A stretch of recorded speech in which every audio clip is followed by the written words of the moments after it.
Knicks Nation, what is going on? It is your boy David from Top Bunk Sports, and I am here with another Knicks on Top episode number 3, as we talk about the post-game recap between the New York Knicks and the Milwaukee Bucks. Not a very good night for the Knicks last night. They played very well up until the second half. I mean, the New York Knicks showed a lot of consistency, aggressiveness, being able to drive and move the ball. They really weren't that great from the perimeter, but they were able to get some good looks. And again, they even started the game off with a wide open three. Mikal Bridges hitting one on the left corner of the court after moving the ball. You saw Knicks won the tip, and they played straight off ball, right? Jalen Brunson didn't even bring up the ball. Mikal brought up the ball. So something different, something refreshing, like I've been saying since I've been doing these Knicks on Top episodes. But it all crumbled down in the second half. And again, what was impressive to me was that they led by 12 points going into halftime. So going into halftime, you were kind of happy that they were showing this type of aggressiveness. Again, it was I believe it was 72 to, I think it was 70 to 61 or 72 to 60. One, I forgot what the score was at halftime. I'm gonna actually check that up for you guys. Okay, no. I was gonna check that up for you guys just to make sure. But it was one of those. Okay, it was one of those for sure. However, like I said, right, whether you were confident that the Knicks were gonna hold that lead or that they weren't gonna hold that lead, to me, I was scared. Since the season has started, the third quarter has been a very frustrating quarter for the New York Knicks. They can never seem to come out of the half on a strong note. It happened in Cleveland. Donovan Mitchell scoring 21 straight, giving them their first lead, and that would be the only lead that they would have after that. The Boston Celtics. Boston Celtics came out of the jump. Jalen Brown shooting the ball very efficiently. They were being aggressive, doing what they were doing in the first quarter when they led in the first quarter. Right, the Knicks were able to counter that and really score after that. But again, the aggressiveness and how Boston was able to kind of recap a little bit before getting back to their inconsistencies, where the Knicks kind of took advantage. That's what hurt the Knicks for the most part. Um, then you go into Miami, right? The Knicks were only down 3 going into halftime. All of a sudden, they come out of the half, start the third quarter, and Miami's just on a roll. When maybe 10, 15 seconds into the game, after that, Mike Brown has to call a timeout to kind of get his guys straight. So the third quarter has always been a frustrating quarter for the Knicks. Last year it was the same problem. Tom Thibodeau, for some reason, would not have these guys ready for the second half, and that third quarter would always be our downfall. And it seemed that once Milwaukee found a way to really pressure the ball, pressure up their defense, and really score off of every missed opportunity that the Knicks had on the offense side, right? It was pretty much done for the Knicks. And even though the Knicks found ways to keep the score close, every time they managed to score or put up a shot and miss it, or no matter what, Milwaukee had an answer. And this game was kind of like a way for Giannis to kind of show like a message. I know, he said they asked him if he remembers any of the conversation that was happening in August about the Knicks and the Bucks probably probably trying to move him to the Knicks, and he said he doesn't remember it at all. When he did this with his jersey, he was saying, "This is my city." That was a message. That was a clear message of him saying, "This is what I'm gonna show y'all if you guys put in the chips to bring me to New York." I mean, again, the guys, I said it. Shout out to Eddie Presti. I said it on his show, Knicks Addiction. The guy's always in New York. And in the summer, he's always in New York. I mean, last summer they caught him in New York with the stroller and his wife just walking around the city and people passing by him as if they didn't even recognize who the hell he was. He's always in New York. He loves New York. He has said so many great things about Madison Square Garden every time he comes. So again, to me, I believe that he's a good fit for New York. I think he'll play well here. I think that he comes here, they'll embrace him, right? They're not embracing Cat, and Cat's the one guy everybody wants out to Milwaukee for Giannis. I just don't think it's gonna happen right now. I know I'm not too great with the draft picks, but I do know that when it comes to draft picks, next year we're going to have a couple draft picks, and that's according to Eddie. So Eddie, you're my guy. If you see this, please verify for me because I know you said it on the show when I was there, but I just want to double check. Eddie said that we will have draft picks next year where the Knicks can make a move with picks to try to go land Giannis next summer. Add a Cat, maybe add a Josh Hart in there. Who knows? Who knows what next summer is going to bring? Is this the last year of Cat as a New York Knick? I don't know. I love Cat. I appreciate him as a player. There's obviously some up and downs with him. I know last year he played like absolute trash. You got to hold him accountable. But at the same time, for me, it's 50-50. Yeah, you can hold him accountable because at the end of the day, there were things that he could have done where he wasn't scoring the ball that could have been efficient, and he wasn't even doing that. But at the same time, I do also understand that they're having him play out there with a messed up groin. Quad, excuse me, not groin. That Jalen Brunson has the groin issue, but which I'm hoping to provide more of that before Friday's game against Chicago. But he does have a messed up quad right now. And yes, it's his option to sit, but here's the thing. When there was a good chance he wasn't going to play on Wednesday against the Cavs, everybody called him soft. So now he comes out and says, yo, I want to play. I did it for the fans. Cool. The fans said, yo, appreciate you.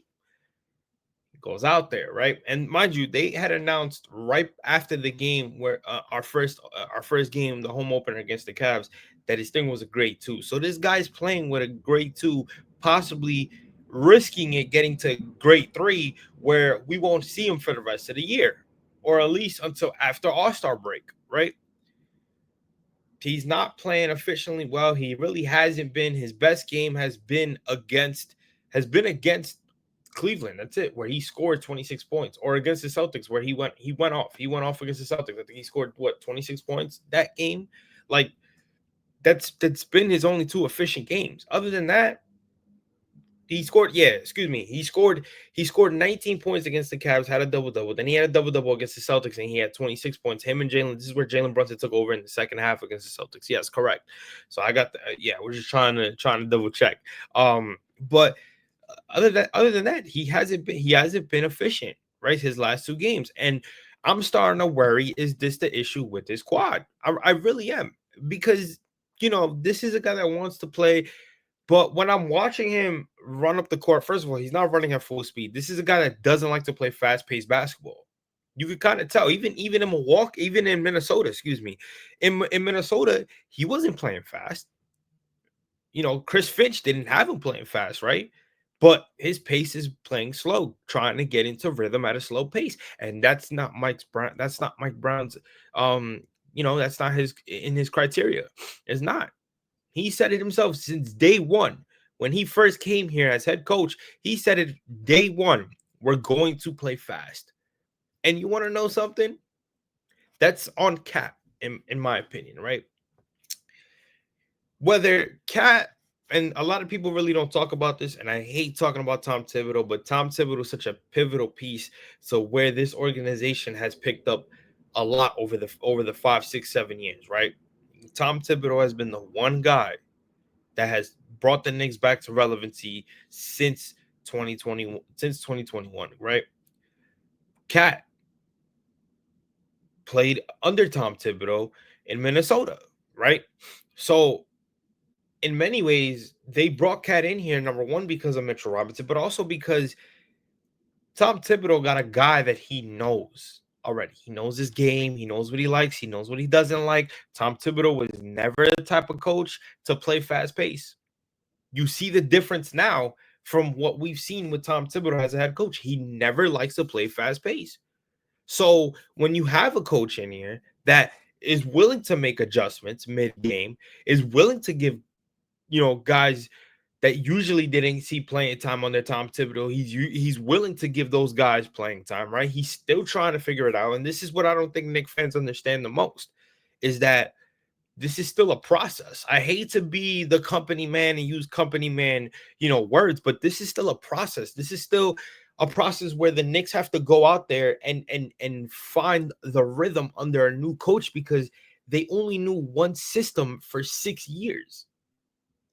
So now that you're on a whole different system, you're doing things that you weren't doing with Tom Thibodeau, Jalen Brunson having to play off ball, guys having to actually move for a change, which they didn't do yesterday against Milwaukee. And we're gonna get to that because Mike Brown actually speaks about that in his post game conference.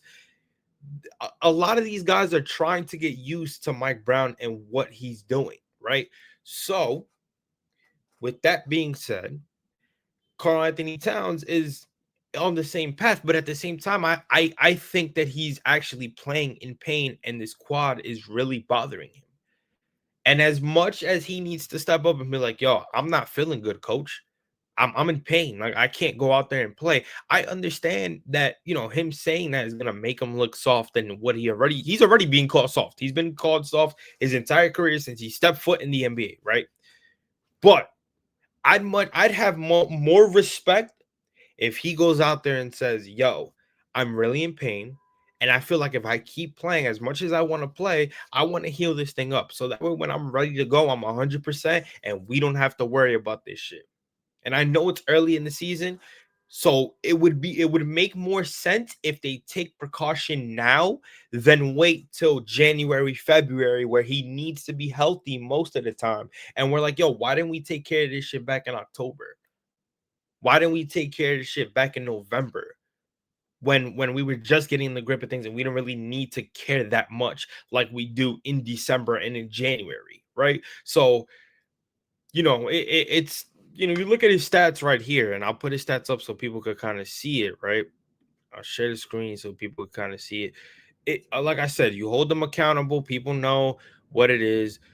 If you look at his box score, like I said, he played 35 minutes, but he was only 2 of 12 from the field. It was 0 for 3 from 3. He was perfect from the free throw line, but again, 12 rebounds, cool, whatever. But, you can't have that, right? And like I said, I know I'm 50-50 because you can't have that. If you're going to play, you're going to play.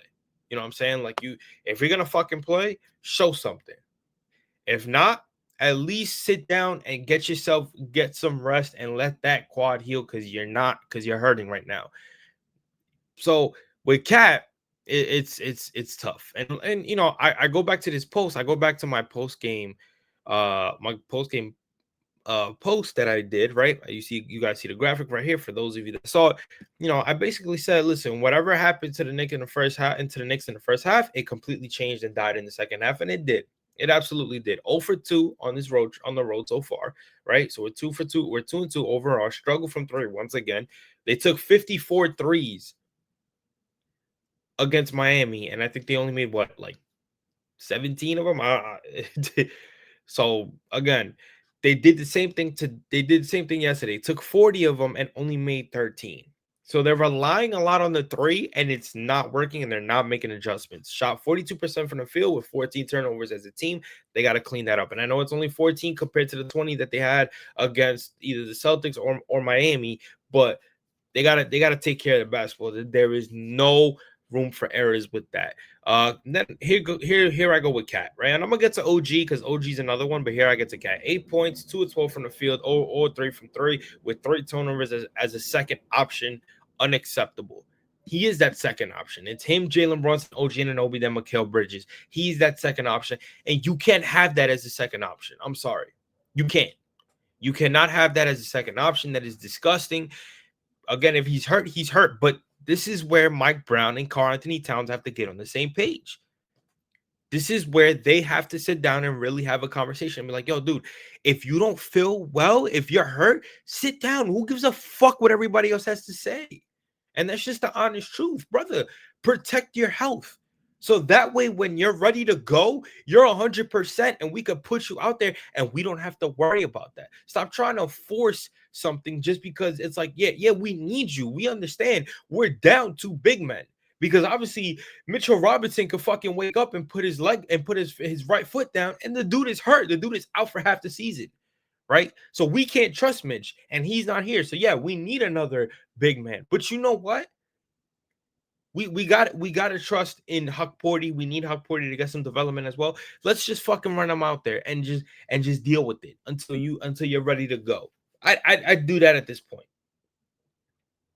because I don't want to wait till you know March, February, March, and probably fucking April, where we got to deal with the fact that he's not 100%, and we got to get a pregame note from Ian Begley and fucking and Popper and fucking James Edwards saying that you're not 50%, that you're not even 50%, or you're only 50%. You're still in pain.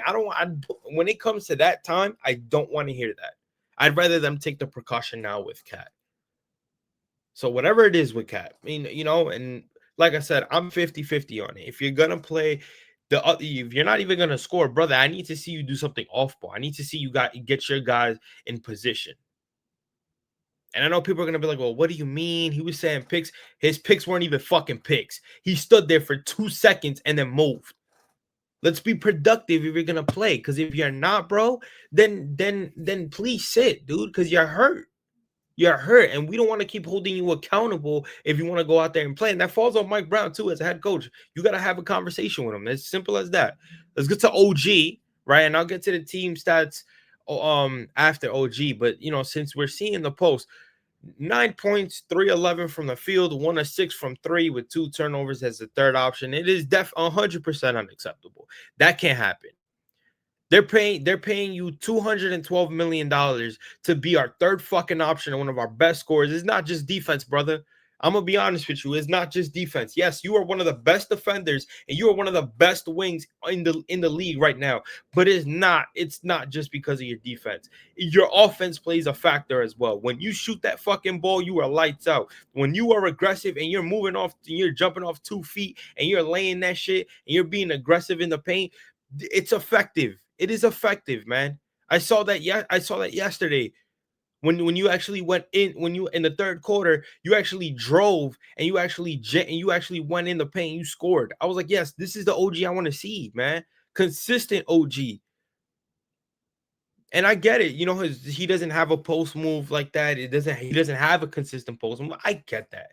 But dude, let's be better with your shot selection. Again, guys are gonna have their off nights. I understand that. This isn't me crashing out with already four or 5 games in a row. I'm not. This isn't me. This is only holding them accountable for this game in particular. I'm not saying that the Knicks are done, that the Knicks are trash, that we're never gonna see. I'm not saying that because I'm not one of those, right? You're also not gonna hear me talk about fucking Tom Thibodeau even after he's gone.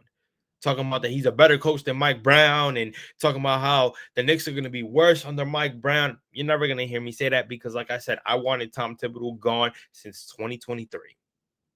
I think people are just fanboying about Tom Thibodeau because, yeah, Tom Thibodeau at one point had a Chicago Bulls team that took over the Eastern Conference, and does he ever rank for it? No.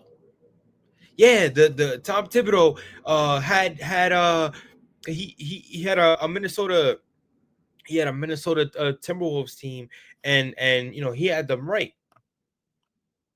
Did he win a championship? No. Did he get to the finals with them? No. And neither did he with the New York Knicks. Yes, Tom Thibodeau is a phenomenal coach, but he hits the ceiling every time. He hits the ceiling every time. The one championship that he won as a coach, he wasn't the head coach. He was an assistant coach for Doc Rivers under the Boston Celtics. Again, appreciate Tom Thibodeau for what he's done, but time is done, man. People got to stop. People got to stop. You caving for a man that didn't even get you to a fucking finals and hasn't won you a chip. It's crazy to me. But OG has to be better, man. Shot selection, being able to post up guys that you're stronger than. Like, I know Giannis gave us a tough time, but man, if OG Anunoby was actually scoring efficiently and he didn't have those numbers, we'd be talking about a whole different game yesterday. Because him and Jalen Brunson going off, I think would have mattered. Mikal Bridges too. OG Anunoby and Mikal Bridges were the only 2 that fucking showed up last night. I'm gonna be honest with you. I'm gonna be very honest with you, man. And shout out to Mikal because I'm glad he's getting his flowers now. But he's on a revenge tour. He's on a revenge tour right now, and you're seeing it. The brother is not only shooting the ball with confidence from three, but from the mid range. He's always been a mid range killer, but he's moving the ball. He's cutting back door. You see, he's moving without the ball at an efficient rate. He was not doing that when he was coached under Tom Thibodeau. You're seeing the difference. I'll give Mike Brown credit on that one. Mikal Bridges is looking like a different player than what he did last year, and I'll show you his stats right here. 39 minutes, 8 of 16 from the field, 3 of 7 from the field, perfect from the free throw line, 24 points. Him and Jalen Brunson basically, again, tried to get the Knicks and just get them to a win. And obviously they couldn't. Who else can we talk about? You know, you had Jordan Clarkson, 17 minutes, 4 of 7 from the field, two of 3 from 3, 10 points. Again, this is one of his best games. One of his best games that he's had as a Knick. And it wasn't great, right? But you saw something a little bit different from than you saw the last 2 games from Jordan Clarkson. Josh Hart, brother.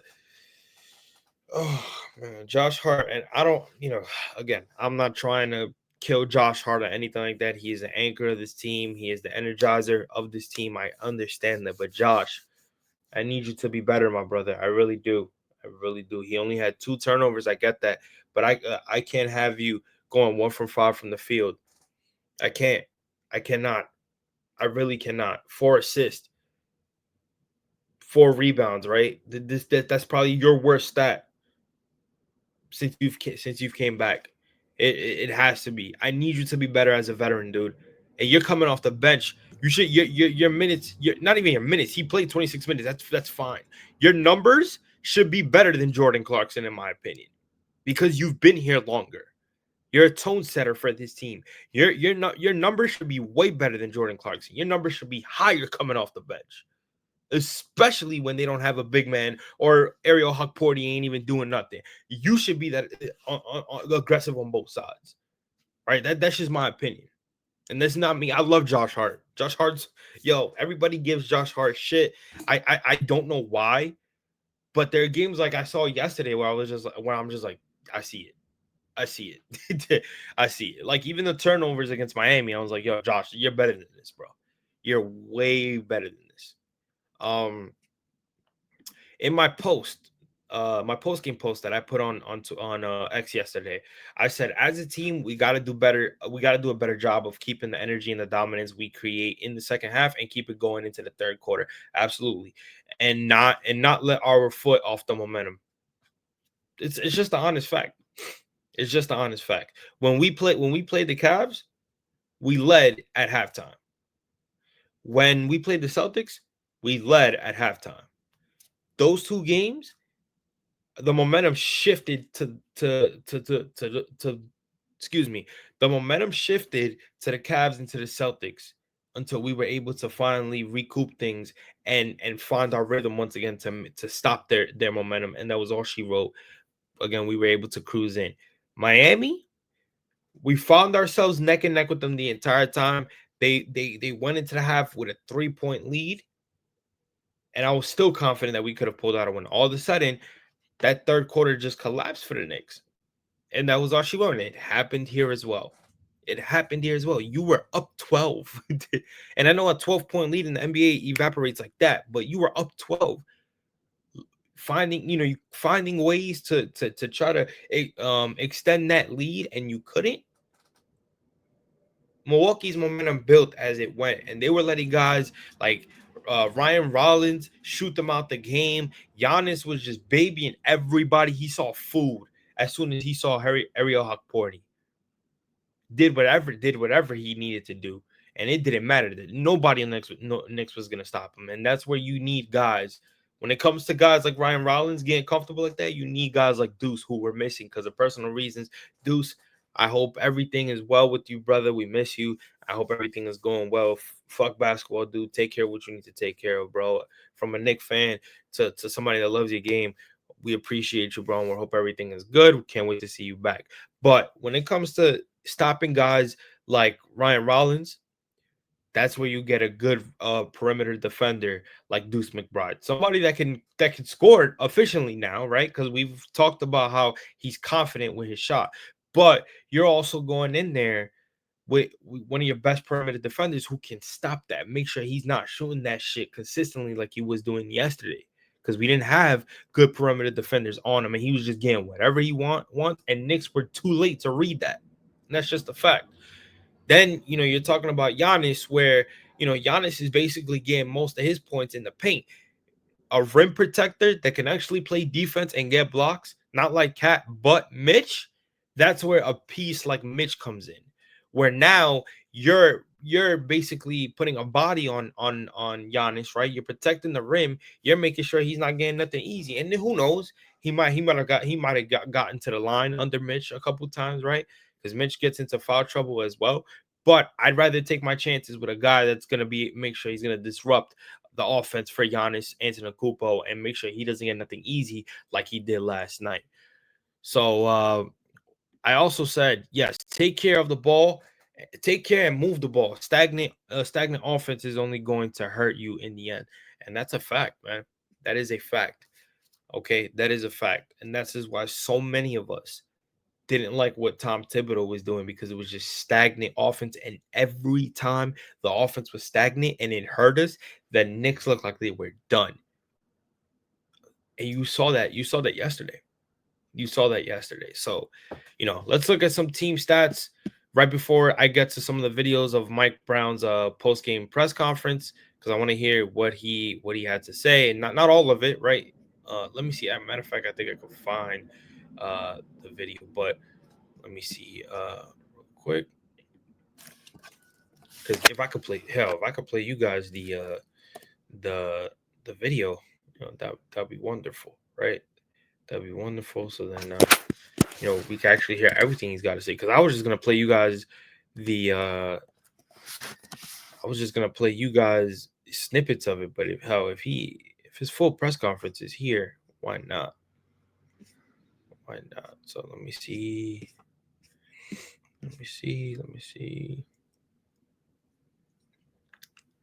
Nope, they got his thing versus the Heat.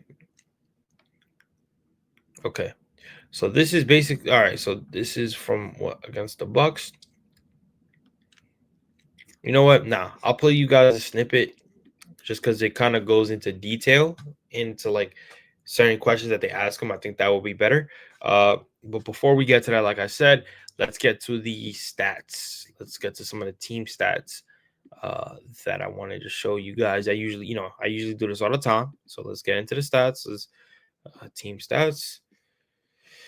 So your game leaders, obviously Jalen Brunson, 36 points, 14 to 25 from the field. Giannis road dogged the Knicks in the second half, 37 points, 16 to 22 from the field. You look at the field goal percentage of both teams. Knicks shot 42%, while the Milwaukee Bucks shot 54%. You got to believe that most of that came up in the second half. 3-point percentage, Knicks shot 32%, while the Bucks shot 41%. They had equal amount of turnovers, which is kind of why I believe that the game was neck and neck until that second half. And then the Knicks out rebounded the Bucks 45 to 38. If you look at field goal percentage, the Knicks, like I said, shot 42%. They had 13 of 40 from three, 32% from three. Free throws, they were good. Rebounds, they had 45 rebounds. Offensive, they had 17, while defensive, they had 28. 24 assists, 9 steals, 2 blocks, total turnovers 13, points conceded off of turnovers. They had 19 points off of turnovers, which also helped them in that first half. Fast break points, Milwaukee had 21, Knicks only had 9 points in the paint. Milwaukee had 50. Half of that was probably Giannis, and the Knicks had 42 fouls. They equally gave up the same amount of fouls. And yeah, that pretty much it. The Knicks just got to be better in the second half. They got to find ways to continue scoring better in the second half and being able to close games, especially like that, man.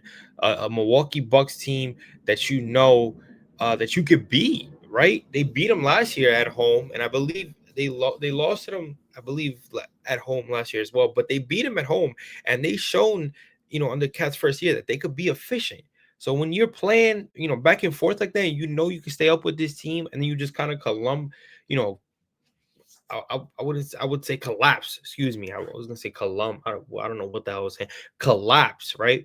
In that second half, it's a disaster, right? It's a disaster. But enough of the stats. Let me get to what Mike Brown had to say. A couple key things that I noted, that I noticed that he was saying when talking about certain things. So what I'm gonna do is I'm gonna read the question, and then what we're gonna do is we're gonna hear his answer. So let me pause that. Let me switch the tab real quick so you see it right here. Okay, so the first video that they posted was Mike Brown gave a lengthy opening statement after the Knicks lost to the Knicks. I quote, "We have to try to figure out how we can play within our staple on both ends of the floor for 48 minutes." Absolutely. I agree with that. If we do, we have a chance to be a real good team. If we don't, we can get beat by anybody. Absolutely. No matter the record, right? Let's hear the full thing. When those things happen, basketball guys are going to tell you something. They're going to get you frustrated. The other team's going to set their defense. The other team's going to get out and run off your misses. And there's not going to be any energy within your group because everybody is standing and watching. Stagnant offense. Yep. So now what we have to try to do, we have to try to figure out how we can play within our staples on both ends of the floor, offensively and defensively, for 48 minutes. And if we do, we have a chance to be a really good team. If we don't, we can get beat by anybody. Got to give Milwaukee a lot of credit. I'm not taking anything away from Doc Rivers and Giannis and the rest of the group in that locker room. They won the game. But in order to be great, you got to understand how to do it for 48 minutes. I agree. Yep. And tonight we didn't. So we have to figure out when things are going good, how do we, no matter how many shots, assists, points, whatever, no matter what any of that is, we have to figure out how to keep bringing the right energy to the group. It's always about our standard. Listen, it's always about our standard. And our standard is sacrifice. I don't care what my numbers are in any particular category. Stay connected. I don't care what's going on out on the floor. We're going to stay here because we need to hit adversity. And we got to see if we're tough enough mentally to stay connected through it. Keep that competitive spirit. You're up 15, you're up 12, you're up whatever it is at halftime. Come out with the same competitive spirit that you started the game with. Believe in the process, but more importantly, in each other. No matter what I have going individually tonight, I'm going to keep believing in the process and my teammates. And if none of those things are happening, or 3 of those things are happening, or 2 of those things are happening, it's my job to make sure we hold everybody accountable. Because we all need to be held accountable, starting with me. But that's what our standard is. And I thought in the second half, we didn't live up to our standard. Yep. I like that. I like the fact that he's able to, say, listen, it starts with me, and we got to hold each other accountable. And again, it goes back to my post. Listen, he said it. He said you got to keep the same energy going into the second half that you came out with and you showed in the first half. I literally said it. We got to do a better job of keeping the energy and the dominance we created in the second quarter, because it was mostly the second quarter where they went off, right? And keep it going in the third quarter and not let our foot off the momentum, right? Take care of the ball, take care and move the ball. Stagnant offense is only going to hurt you in the end, and that's exactly what happened. And I like the fact that, again, he can hold himself accountable and say, yo, this is what happened. This is the problem. And it starts with me, but we got to hold each other accountable, because the way we played and the way we were able to push our offense, we led by 12 at one point, so we had a lead on these motherfuckers, and we just let our foot off the neck and we let them do whatever they wanted. We got to be better. We got to be better. But let me get to the next video. Just, let's just 1 second real quick. Let me get to the next video real quick. Okay. Here we go. As you're talking, what do you think? I mean, obviously, you played so well first half as you're talking. Oh, real quick. So, yes. So Mike Brown was asked why the Knicks didn't uphold the standard in the second half. We're trying to find our way a little bit. Maybe we need to get hit in the mouth a few times to really respect it and understand it. Okay. Talking about why do you think you guys didn't uphold the standard coming out of the locker room and into the third quarter? We're still trying to find our way a little bit, and maybe we need to get hit in the mouth a few times to really respect it and understand it. What do you think? I mean, obviously, Yeah. you played so well first half. It's a wake up call because they know they're better than what they're playing. They played the last 2 games. But yeah, the next video, Mike Brown loaded the effort of Karl Anthony Towns in the first half tonight versus Milwaukee. I quote, "It all started with Cat. Cat played a remarkable first half offensively. Sometimes it doesn't show up on your field goal attempts when you play a remarkable game." I think Cat has looked like he's probably struggled the most adjusting to everything here, everything new, unless I'm being wrong. Well, no, I thought in the first half, Cat was the one that got us started.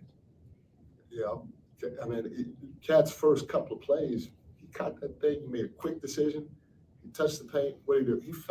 He started the dominoes, sprayed the ball, got guys wide open looks. Or those guys, whoever caught it, snap drove, they touched the paint, they scored it, or they sprayed it. It all started with Cat. Cat played a remarkable first half offensively. Sometimes it doesn't show up in your field goal attempts when you play a remarkable game. He had 1 field goal attempt because that's the way they were playing him. I mean, think about it. When he touched it, he drew 2 and kicked it. Anytime he touched it, especially in the scoring area, drew 2 and kicked it. Right.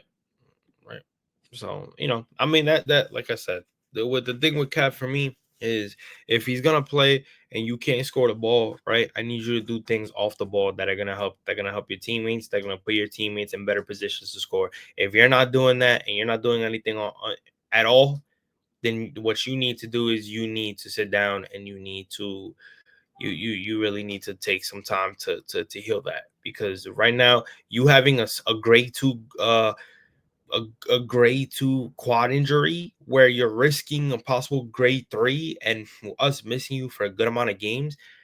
Nah, bro. Nah. Can't happen. Cannot happen. The next one, I promise you, if we do the things we're talking about offensively in terms of our staple, Cat is gonna be more than fine. We gotta play with a little bit of pace. All of us individually, I've talked to Cat about it. And again, I'm gonna play the audio, but yes, the thing is, like I said, for a guy that doesn't like to play with pace, especially fast pace, he's going to be frustrated. And I'm not giving him a cop out for that. But again, it's obvious whether it's a cop out or not, it's obvious to see. Mike Brown likes to play fast. Cat doesn't. Cat likes to play for a guy that's almost 7 foot and he's a number 4 or 5. The guy likes to play at the top of the key. And again, this is where now I'm holding Cat accountable. Brother, you don't look good driving in when you're playing at the top of the key. You get the ball at the top of the key. You want to shoot the ball? Be my fucking guest. You're one of the best shooting big men in the league. You can shoot the ball at an efficient rate from the perimeter. I get that. But when your shit's not falling, I need you to be away from the perimeter and I need you in the paint. I need you to start being more active in the paint. Yes, he can't post up, but what the hell are you gonna do if we need him to score? And he can't buy a bucket from 3 to save his life. I'm going to make an adjustment. I'm going to tell him, yo, don't take another 3. Go down low, bully these motherfuckers, and get your way. Get your way. Whether you could do it or not, I'd rather see something from you, because then there's no point of me having you on this court and you're just going to sit, whether he's hurt or not. Because that was my problem with him last year. So let's I read you guys the quote. Let's hear him say it. It becomes comfortable with this is the offense. I might only take one shot in the first half. You know what I mean? Like a player like him is used to having the ball more. You know, it's the energy that the ball brings to the game. We want the ball to move. We want the floor space the right way. And I promise you, if we do the things that we're talking about offensively in terms of our staples, Cat's gonna be more than fine. He's gonna be more than fine. But whatever comes his way that night, whatever comes Jalen's way that night, whatever comes OG's way that night, you just gotta embrace it. But like I said, we gotta play with a little bit of pace, all of us individually.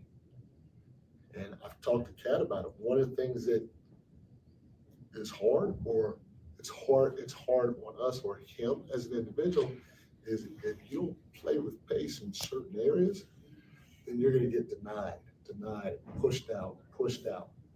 And now you're catching way out on the floor. Yeah.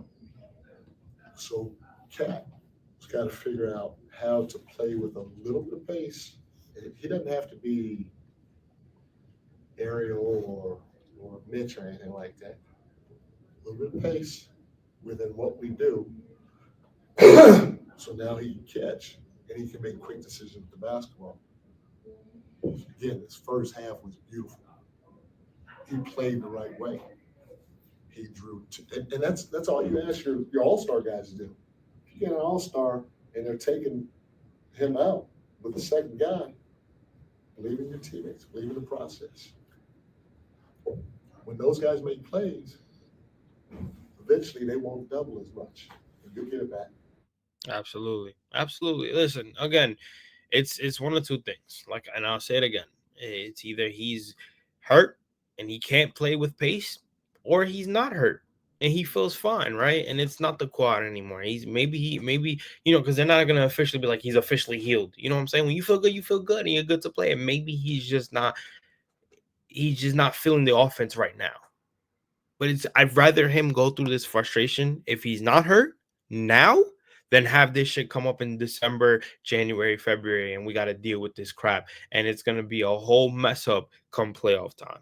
So, but I actually want to hear what he has to say since we're talking about him real quick. I mean, they hit. What happened there in the final 6 minutes to kind of we got away from you guys? I mean, they hit shots and we didn't. It's tough. I got to be better. I got to be tonight. Continue to work, and continue to put the work in, and get ready for the next one. What happened there in the final 6 minutes? A quick answer, nothing crazy. Very, very positive answer. So, they asked him adjusting to the offense. He says, I got to do whatever is needed to win. I pressed a little bit too much today in the second half. I didn't do what we needed to do to win tonight. That's on me, and I take full responsibility. Mike Brown has talked about how because of you and the positions that you have to play and learn, you probably have the steepest learning curve or the toughest job. Has it been a tough adjustment? I mean, just I gotta do whatever is needed to win, and first half I played how we needed me to play, and the game I felt switched up, and I tried to get going just in case we needed me, and I just didn't make a shot, so I pressed a little bit too much today. I had more experience than to do that, but I didn't do what we needed to do to win tonight, and that's on me. And I take full responsibility on that. Accountability is something big in this locker room, and I always will do that. Mike Brown has talked about how because of you and taking accountability, and that's the least you can ask from a guy that could perform better. And that's just it at the end of the day. Honestly, that's literally what it is. And here's Mike Brown actually talking about the stagnancy, which is what I mentioned. I said that right literally before he came into this press conference. I spoke about how that the domino that kind is going to hurt you, and here's him talking about it. that the domino that kind of started the stagnancy on offense. Well, it looked like that was kind of our offensive stagnancy hurt our defense. okay. You know what I'm saying? Because Yeah. the ball wasn't moving. And so as a group, we're doing this. Because everybody's just standing and watching. They're setting their defense. Yeah. They're now realizing, okay, this is easy. I don't have to worry about anything else because whoever has the ball, he's going to try to take a shot or he's going to hold on to it until 5 seconds on the shot clock. Now he may pass. We don't have to move. Now we're going to get a stop. We're going to get out and run because everybody's like this. There's no energy, and we're going to punch him in the mouth. Yeah. That's what happened. That the domino that kind of started the What this offense needs to do is they need to start. They gotta start. They gotta start moving, and they were doing that right yesterday. And I'll say against the Heat is when they basically showed like, listen, we're relying on one man, and that's Jalen Brunson. Everybody get out the way. And I get it. When Brunson's going off, Brunson's going off. You give that man the ball and everybody get the fuck out the way. I get it. But at the same time, it's not get out the fucking way and stand there. It's get out the fucking way, but move. Move, keep moving, keep cutting. Because maybe an opportunity where Jalen Brunson's trying to go one-on-one, he finds an open guy and he's gonna play unselfish, and bam. Again, a beautiful scenario. You look at the very beginning. Matter of fact, I'll do it right here so you know that I'm not lying. Here's the proof. I'll go back to my thing. I posted it because, again, you got the people that follow me. Y'all know I post highlight clips. That's the whole thing of my account. I'll start it right here. Yep. Here it is. I'm gonna pause it. And I'm gonna show it to you guys. I'm gonna screen share it. So the most beautiful, most obvious, beautiful way that this offense has gone about the last four games, right? And this is the way Mike Brown has these guys running, because this is what he said he wants to do. Tom Thibodeau didn't have this, but I'm gonna show you, right? They got away from this in the second half. Right here to start the game, they won the tip. And when they won the tip, Karl Anthony Towns pitched it out to OG Anunoby. And Bridges will take the first one of the night. And he'll make it knocking down a three. Karl Anthony Towns. Right, and here's another thing too, right? Here's another thing. So Jalen Brunson, the reason Jalen Brunson is standing here is, number one, he was at the wing position. Mikal is bringing up the ball, right? Cat is standing here, and I think OG was standing in the elbow, and he comes after Cat comes this way, right? Because Cat had the ball, right? Mikal passed Cat the ball right here, right? Towards the top of the key. He hands off to Jalen Brunson. Jalen Brunson then passes it back. Cat's already here. They pass Mikal. Passes it to Mikal. Mikal's trying to drive in. Then the rest is history. Karl Anthony Towns pitched it out to OG Anunoby. Defense. Look at Milwaukee's defense. Look at Milwaukee's defense while the ball is moving, right? Jalen Brunson's wide open, right? Karl Anthony Towns pitched it out to OG Anunoby. And Bridges will take the first one. Karl Anthony Towns pitched it out to OG Anunoby. And Bridges will take the first one of the night. And he'll make it knocking down. When you're absolutely cutting and the ball is moving efficiently, you break down the defense.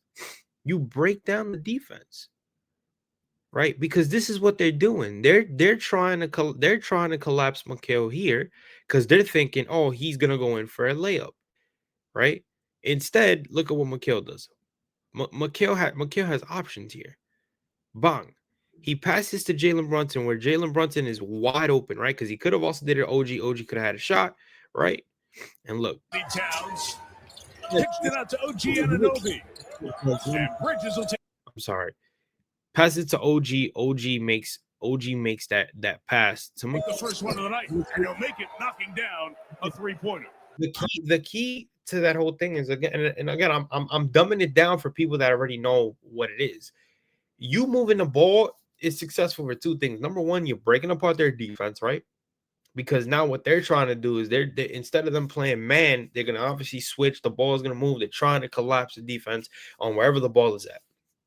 Then on top of that, guys are consistently getting open. Why? Because the defense is breaking down. So everybody's getting a wide open touch, whether it's behind the perimeter, whether it's on at the top of the key, whether it's at the elbow for a jump shot, whether it's at the wing, or whether it's in for a layup.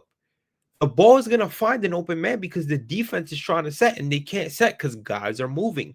But when it's stagnant offense and it's one-on-one, and at times when it doesn't work, because sometimes it'll work, right, for guys that are hot. Jalen Brunson, for example, right? But when the offense isn't hot, and sometimes even the hot guy within like Brunson or Mikhail or OG, and they want to play unselfish, the defense is just gonna sit there. If they're playing selfish and they're trying to go ISO, the defense is just gonna sit there. Right? You're giving the defense time to sit there and adjust. And now you're just trying to force up a shot with 5 seconds left on the shot clock, and you can't set in. Where you can actually do that if the ball is moving and everybody's cutting. I need backdoor screens. I need double screens at the top of the key. You know what I'm saying? Let's run a double screen at the top of the key. Let's cut back door. Let's set an off-ball screen. Let's do little things like that we were never doing under our other coach. Let's get the ball open and let's get the ball moving. Let's enough with the stagnant offense unless one guy's hot and they can't stop him.